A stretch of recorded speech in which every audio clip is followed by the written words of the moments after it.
نکاح ایک عبادت ہے اور وہ ایسی عبادت ہے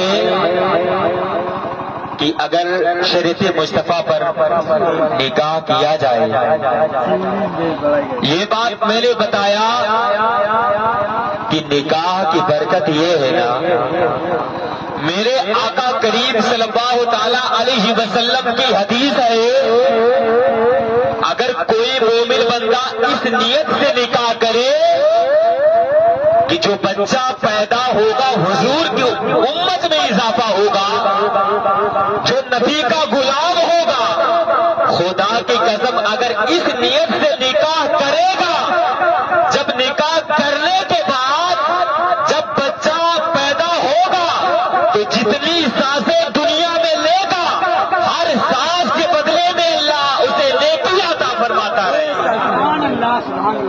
اب پتہ نہیں 60 سال جیتا ہے، 90 سال جیتا، یعنی ہر سانس کے بدلے میں اللہ نیکی عطا کرے گا۔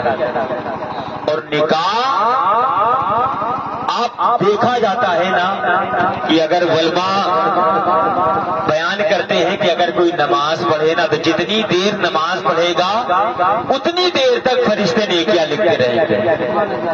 اگر کوئی عمرہ کرنے کے لیے جائے تو جتنے دن جانے میں لگے گا پھر واپس آنے میں لگے گا تو اتنا ٹائم تک فرشتے نیکیاں لکھتے رہیں گے۔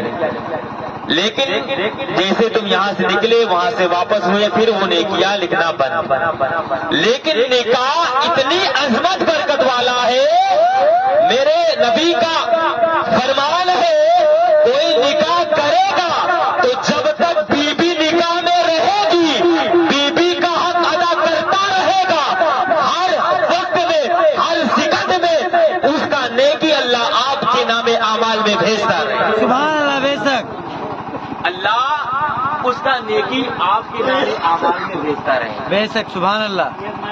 یہ چند باتیں ہیں، لیکن نکاح میں نہ جانے کیسے کیسے خرافات ہوتی ہیں۔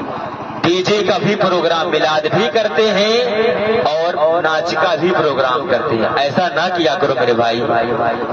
اگر اللہ نے آپ کو عقل سلیم دیا ہے، میں آپ سے پوچھنا چاہتا ہوں، آپ میرے بھائی ہو یا چچا ہو کچھ بھی ہو، اگر تم 4-5 لاکھ روپیہ کسی کے گھر پہ جاؤ نا کہ میں 4-5 لاکھ روپیہ لے کے آیا ہوں، تم اپنی بیٹی کو مجھے دے دو، تو یقین نہیں بتاؤ کیا کوئی باپ اپنی بیٹی کو دے گا؟ کوئی باپ اپنے بیٹی کو نہیں دے گا۔ لیکن میرا عقیدہ ہے خدا کی قسم، اگر نبی کی سنت کو اس کے گھر پہ لے جاؤ گے اور کہو گے سنو آج ہم اپنے بیٹے کی نکاح یا اپنا نکاح تیرے بیٹی سے کرتا ہوں، خدا کی قسم خوشی خوشی سے وہ نکاح کرنے کے لیے راضی ہو جائے گا، نکاح کرنے کے لیے تیار ہوگا۔ اب ناچ کرانے والوں ہمیں بتاؤ، اگر یہ سنت نکاح ملی ہے، اگر ہمیں بیویاں ملتی ہے تو کس کے بدولت ملتی ہے؟ یہ رسول پاک کی بدولت ملتی ہے۔ اگر رسول پاک کی سنت نہ ہوتی تو کسی کے باپ کے ہمت میں نہ تھی کہ کسی کے بیٹی کو ہاتھ لگا دے۔ او میرے بھائی یاد رکھو، آج کچھ لوگ یہ کہتے ہیں کہ ہم نے ناچ نہیں بتایا، ہمارے دوستوں نے بتا دیا، ہمارے ماموں نے بتا دیا۔ او میرے بھائی آپ نے دیکھا ہوگا قبرستان پہ جاؤ نا تو جیسے مٹی ہوتی ہے، جیسے مٹی ہوتی ہے، مٹی ہونے کے بعد لوگ 5 منٹ تک نہیں کوئی رکتا ہے نہیں، جیسے مٹی ہوئی وہاں سے پھر ہاتھ بھی دھلتے ہیں، وہ مردہ ہمارے ساتھ نہ چلا ہے۔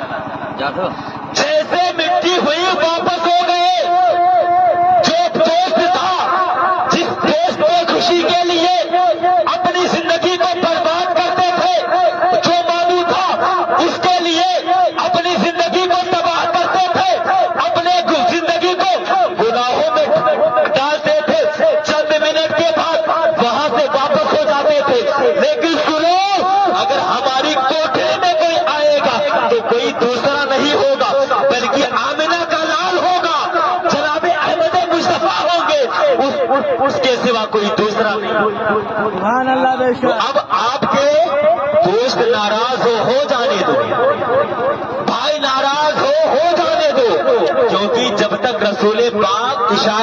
کریں گے کوئی جنت میں نہیں جائے گا. سبحان اللہ. حدیث مشکات شریف کی حدیث ہے نا, سب نبی کے پاس جاؤ گے, آدم کے پاس جاؤ گے, عیسیٰ کے پاس جاؤ گے, نبی ابراہیم کے پاس جاؤ گے, کہو گے مجھے جنت دلا دو. ابراہیم کہیں گے چلو ہم اس کام کے لیے نہیں ہے.